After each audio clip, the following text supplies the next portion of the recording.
இன்னைக்குப்பா அம்மா உங்களுக்கு ரொம்ப ஹெல்தியான வெயிட் லாஸ் பிரேக்ஃபாஸ்ட் செஞ்சு காட்டுறேன்ப்பா. இந்த பிரேக்ஃபாஸ்ட் பாலக்கீரையும் ஃபிளாக்ஸ் சீடும் வச்சு ஸ்டஃபிங் ரோல் செஞ்சு காட்டுறேன்ப்பா.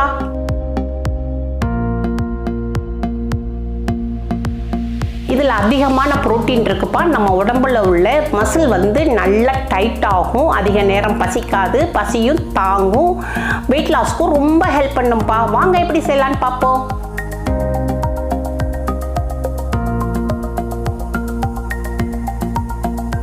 இப்போப்பா அம்மா வந்து கேஸ் ஆன் பண்ணியிருக்கேன். ஒரு சின்ன கடாய், இரும்பு கடாய் வச்சுருக்கேன். இரும்பு கடாய் கொஞ்சம் சூடாகட்டும்.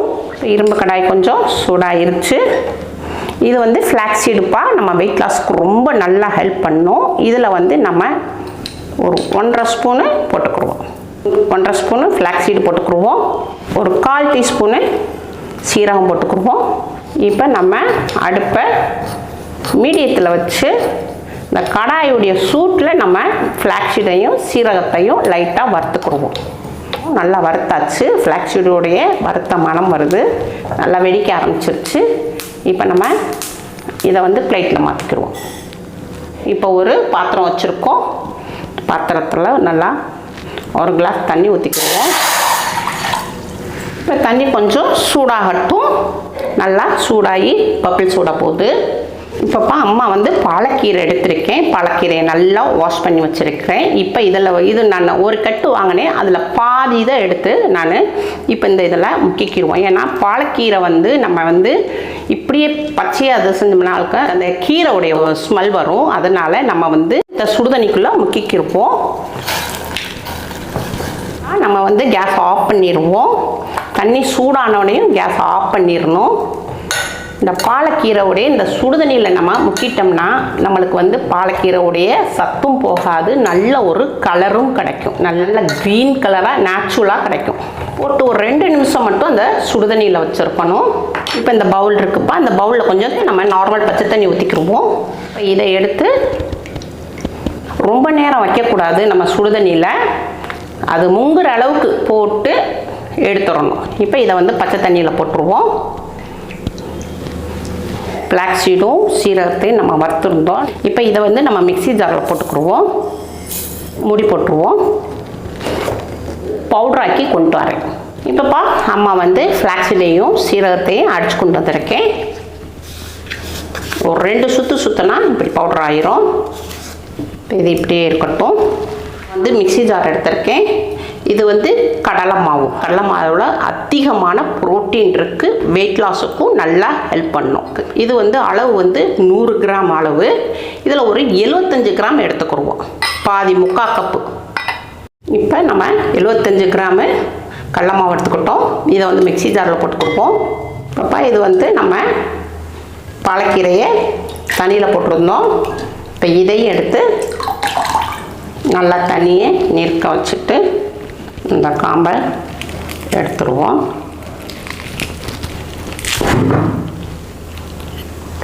இப்போ நம்ம பாலக்கீரையை இதில் போட்டுக்கிறோம். நல்லா சாஃப்டாக இருப்பாருங்க. இப்போப்பா அம்மா வந்து இஞ்சி எடுத்திருக்கேன். கடலை மாவு சேர்த்துருக்கோம், அதனால் இஞ்சி நம்ம சேர்த்துக்கிட்டோம்னா நம்மளுக்கு நல்ல ஒரு ஜீரணமாகும். இது 1 இன்ச் அளவுக்கு நான் இஞ்சி எடுத்திருக்கேன். இதையும் இதில் போட்டுக்குருவோம். இது ஒரு பச்சை மிளகாய், மீடியமான பச்சை மிளகாய், இதையும் கட் பண்ணி போட்டுக்குருவோம் காரத்துக்கு. இப்போ நம்ம அடித்து வச்சுருந்த ஃப்ளாக்ஸ் சீட் இருக்கு இல்லையா, ஃப்ளாக்ஸ் சீடும் சீரகத்தையும் இதில் நம்ம போட்டுக்குருவோம். ஃப்ளாக்ஸ் சீடில்ப்பா அதிகமான ஒமேகா 3 இருக்குது. நம்மளுக்கு வெயிட் லாஸுக்கும் நல்லா ஹெல்ப் பண்ணும். இன்னொன்று வந்து நம்மளுக்கு எலும்புகளுக்கு நல்லா ஸ்ட்ரென்த்து கொடுக்கும். ஸ்கின்னும் நல்லா நம்ம ஷைனிங்காக இருக்கும்ப்பா. ஃப்ளாக்ஸ் சீடில் அவ்வளோ ஒரு மருத்துவ குணம் இருக்குது. ஆனால் ஃப்ளாக்ஸ் சீடு நம்ம சாப்பிட்டோம்னா தண்ணி நிறைய குடிக்கணும். தண்ணி நிறைய குடித்தாதான் நம்மளுக்கு வந்து மலச்சிக்கல் இருக்காது. இல்லைன்னா கொஞ்சம் நம்மளுக்கு தண்ணி கம்மியாக குடித்தோம்னா மலச்சிக்கல் இருக்கும். அதனால ஃப்ளாக்ஸ் சீடு சாப்பிடும்போது நீங்கள் நல்லா தண்ணி நிறையா குடிக்கணும். இப்போ நம்ம மாவுக்கு தேவையான அளவுக்கு உப்பு போட்டுக்குருவோம். பிங்க் சால்ட்டு வெயிட் லாஸ்க்குரியது. இதை வந்து தோசை மாவு பதத்துக்கு அடிக்க போகிறோம். அதுக்கு தேவையான அளவுக்கு கொஞ்சமாக தண்ணி ஊற்றிக்கிடுவோம். தண்ணி ரொம்ப அதிகமாக ஊற்ற வேண்டாம். நம்ம அடிச்சுட்டு பத்தலைன்னா நம்ம ஊற்றிக்கிறோம். மூடி போட்டு மிக்ஸியில் 2 சுற்று அடித்து கொண்டு வரேன். இப்போப்பா அம்மா வந்து உங்களுக்கு மிக்ஸியில் அடித்து கொண்டு வந்துட்டேன். தண்ணி பத்தலை, அம்மா கொஞ்சம் தண்ணி ஊற்றிக்கிட்டேன். தோசை மாவு பதத்துக்கு கொஞ்சம் தண்ணி ஊற்றி அடிச்சிருக்கேன். இதை வந்து பவுலில் மாற்றிக்கிடுவோம். கொஞ்சம் திக்காக இருக்குது, நம்ம கொஞ்சம் பவுலில் வேறு இருக்குது, கொஞ்சமாக லைட்டாக தண்ணி ஊற்றிக்கிடுவோம். இதை ஊற்றிக்கிடுவோம். இது இப்படியே இருக்கட்டும். நம்ம இப்போ கேஸ் பக்கம் போயிடுவோம்ப்பா. இப்போப்பா அம்மா வந்து கேஸ் ஆன் பண்ணியிருக்கேன். ஒரு கடாய் வச்சுருக்கேன். கடாய் கொஞ்சம் சூடாகட்டும். கடாய் சூடாயிருச்சு. ஒரு 1/2 டீஸ்பூன் அளவுக்கு எண்ணெய் விட்டுக்கிடுவோம். பூண்டு ஒரு மீடியமானதில் 2 பூண்டு பொடியாக நறுக்கி வச்சுருக்கேன். இதையும் இதில் போட்டுக்கிடுவோம். இப்போ ஒரு சின்ன இஞ்சி துண்டு வச்சுருக்கேன். இதை இதில் துருவி போட்டுக்கிடுவோம். இஞ்சி வந்து நம்மளுக்கு வெயிட் லாஸ்க்கும் நல்லா ஹெல்ப் பண்ணும், ஜீரணத்துக்கும் நல்லா ஹெல்ப் பண்ணும், நல்ல ஒரு ஃப்ளேவரும் கிடைக்கும். இஞ்சியோடைய ஃப்ளேவர் நல்லா கிடைக்கும். இப்போ இதை நம்ம அதில் கொஞ்சம் சீவி போட்டாச்சு. இதை லைட்டாக ஒரு வதக்கிடுவோம். இப்போ அம்மா வந்து ஒரு பச்சை மிளகாய் எடுத்திருக்கேன். இதையும் நல்லா கொஞ்சம் கட் பண்ணி போட்டுக்கிடுவோம். இந்த அளவு போட்டுக்கிடுவோம். சாப்பிடும் போது எடுத்து வெளியே போட்டுக்கலாம். இப்போப்பா அம்மா வந்து ஒரு 25 கிராமு முட்டைக்கோஸ் எடுத்திருக்கேன். இதை நல்லா நீளமாக மெல்லிசாக கட் பண்ணி வச்சுருக்கேன். இதை இதில் போட்டுக்கிடுவோம். நல்லா ஒரு வதக்கிடுவோம். இதை கொஞ்சம் வதக்கிக்கிடுவோம். இப்போப்பா அம்மா வந்து குடமிளகா எடுத்திருக்கேன். இந்த குடமிளகாவில் பாதி நறுக்கி வச்சுருக்கேன். இதை கொஞ்சம் நீளமாக கட் பண்ணி வச்சுருக்கேன். இதை இதில் போட்டுக்கிடுவோம். கேரட் துருவி வச்சுருக்கேன்ப்பா. ஒரு மீடியமான கேரட்டு அம்மா துருவி வச்சுருக்கேன். இதை இதில் போட்டுக்கிடுவோம். இப்போ இது எல்லாத்தையும் நல்லா வதக்கிக்கிடுவோம். இப்போ நம்ம காய்க்கு தேவையான அளவுக்கு உப்பு போட்டுக்கிடுவோம். பிங்க் சால்ட்டு லைட்டாக நம்மளுக்கு காய் வந்து கொஞ்சம் லைட்டாக வதங்கணும். சும்மா கொஞ்சோண்டு தண்ணி தெளித்து விட்டுக்குவோம். கொஞ்சமாக தண்ணி தெளிச்சுக்குவோம். காய் கொஞ்சம் நம்மளுக்கு வதங்கணும். இப்போ நம்ம 2 நிமிஷத்துக்கு மூடி போட்டுக்கிடுவோம்ப்பா. அடுப்பு மீடியத்தில் வச்சு வேக விடுவோம். 2 நிமிஷம் நம்ம வேக விட்டுருந்தோம்ப்பா ஸ்லோவில் வச்சு. இப்போ நம்ம மூடியை எடுத்துருவோம். காய் கொஞ்சம் 3/4 வேக்காடுக்கு நல்லா வெந்துருச்சு. இப்போ வந்து மிளகு பொடி ஒரு 1/4 டீஸ்பூன் போட்டுக்கிடுவோம் காரத்துக்கு. இது வந்து சோயா சாஸு. இதில் ஒரு 1/2 ஸ்பூன் ஊற்றிக்கிடுவோம். 1/2 ஸ்பூன் சோயா சாஸ் ஊற்றிக்கிடுவோம். இது வந்து டொமேட்டோ சாஸு. இதுவும் அதே அளவுக்கு 1/2 ஸ்பூன் ஊற்றிக்கிடுவோம். 1/2 ஸ்பூன் ஊற்றிக்கிடுவோம். இப்போப்பா கொத்தமல்லி இலை எல்லாத்துலேயும் நீங்கள் அதிகமாகவே சேர்த்துக்கணும்ப்பா. நம்மளுக்கு வந்து வெயிட் லாஸுக்கும் நல்லா ஹெல்ப் பண்ணும், நம்ம உடம்பையும் நல்லா குளிர்ச்சி தரக்கூடியது கொத்தமல்லி இலை. இப்போ இதை கட் பண்ணி போட்டுக்கிடுவோம்ப்பா. மெல்லிசா பொடியாக நறுக்கி போட்டுக்கிடுவோம். கொத்தமல்லி இலையை நம்ம எவ்வளோக்கு எவ்வளோ சேர்க்குறோமோ உடம்புக்கு ரொம்ப நல்லது. இப்போ நம்மளுக்கு வயிற்றில் உள்ள கெட்ட கொழுப்பு கெட்ட நீரெல்லாம் அகற்றக்கூடியது இந்த கொத்தமல்லி இலைக்கு மருத்துவ குணம் இருக்குப்பா. அதனால் நீங்கள் எப்போவுமே நீங்கள் வந்து கொத்தமல்லி இலையை அதிகமாக சேர்க்குறது நல்லது. இதையும் ஜூஸ் போட்டும் நீங்கள் தனியாகவும் குடிச்சிக்கலாம். இது ஒரு 1/2 எலுமிச்சம்பழத்தில் 1/4 எடுத்திருக்கேன், 1/4 பாகம். இப்போ இதை வந்து நம்ம புழிஞ்சு விட்டுக்குருவோம். இப்போ இது எல்லாத்தையும் நம்ம மிக்ஸ் பண்ணிக்கிடுவோம். இப்போ கேஸ் ஆஃப் பண்ணிடுவோம். ஆஃப் பண்ணிவிட்டு இதை ஒரு பவுலில் மாற்றிக்கிடுவோம். இப்போப்பா அம்மா வந்து அடுப்பில் தோசைக்கல் தவா வச்சுருக்கேன், அயன் தவா வச்சுருக்கேன். தோசை தவா நல்லா சூடாகட்டும்.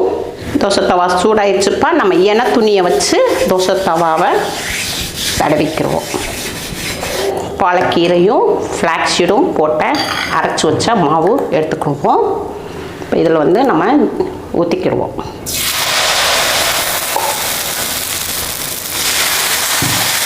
நல்லா மெல்லிசாக நல்லா பரப்பிக்கிடுவோம்.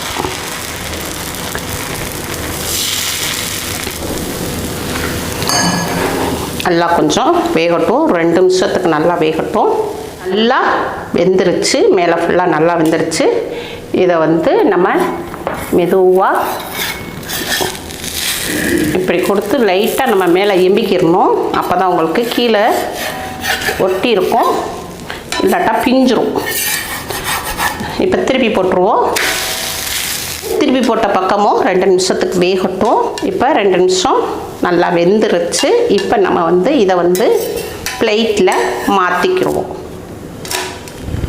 சூப்பர்ப்பா, அவ்வளோதான்ப்பா, உங்களுக்கு தோசை ரெடி ஆயிடுச்சு. இது வந்து ஹை ப்ரோட்டீன் பாலக்கு ஃப்ளாக்ஸீடு ப்ளைன் தோசைப்பா. இது நீங்கள் இப்படியும் நீங்கள் இந்த மாதிரியும் தோசை சுட்டு நீங்கள் இப்படி வந்து தக்காளி சட்னி, கார சட்னி, இந்த சட்னி வச்சு தொட்டும் நீங்கள் சாப்பிடலாம். ஸ்டஃபிங் செஞ்சுருக்கோம். இந்த ஸ்டஃபிங்கை வந்து நடு சென்டரில் வச்சுக்கிடுவோம். தோசைக்கு நடு சென்டரில் வச்சுக்கிடுவோம். நம்மளுக்கு எவ்வளோ தேவையோ அவ்வளோ வச்சுக்கிடுவோம்.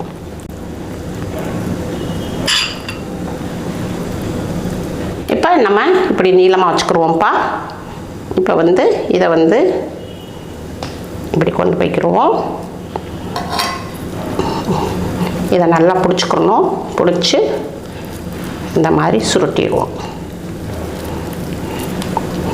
இங்கே எதனா ஒரு சின்ன ஒரு குச்சி இருக்கும், இதை வச்சு குத்திக்கலாம். குத்திக்கிட்டோம்னா நல்லா ஸ்டஃபிங் நின்றுக்கிறோம்.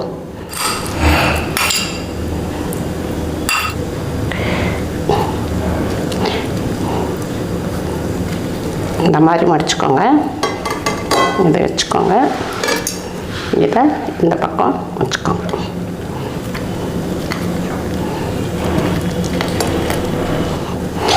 இப்போப்பா அம்மா வந்து இந்த ரோல் மாதிரிலும் மடிச்சிருக்கேன். இப்படி ஒரு ஸ்கொயர் டைப்லையும் அம்மா வந்து மடிச்சிருக்கேன். இப்போ இதையும் வச்சுக்கிடுவோம்.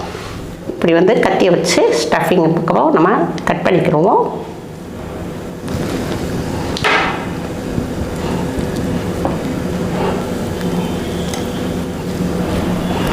அவ்வளோதான்ப்பா, high protein palak flaxseed roll ready. இப்போ இந்த ரோலை வந்து நம்ம வந்து சுட சுட சாப்பிட்டா ரொம்ப சாஃப்டாகவும் இருக்கும், ரொம்ப டேஸ்ட்டாகவும் இருக்கும். நம்ம கொஞ்சம் வச்சு சாப்பிட்டோம்னா நம்மளுக்கு வந்து கொஞ்சம் ரஃப்பாக இருக்கும். சுட சுட எந்த பொருளுமே நம்ம மில்லட்டில் செய்கிற எந்த ஒரு ரெசிபியுமே நம்ம சுட சுட சாப்பிடணும்ப்பா. சுட சுட சாப்பிடும் போது ரொம்ப டேஸ்ட்டாகவும் இருக்கும், ரொம்ப சாஃப்டாகவும் இருக்கும். இந்த மாதிரி உங்கள் வீட்டில் செஞ்சு பாருங்கள். அம்மாவுக்கு லைக் பண்ணுங்கள், ஷேர் பண்ணுங்கள், சப்ஸ்கிரைப் பண்ணுங்கள்.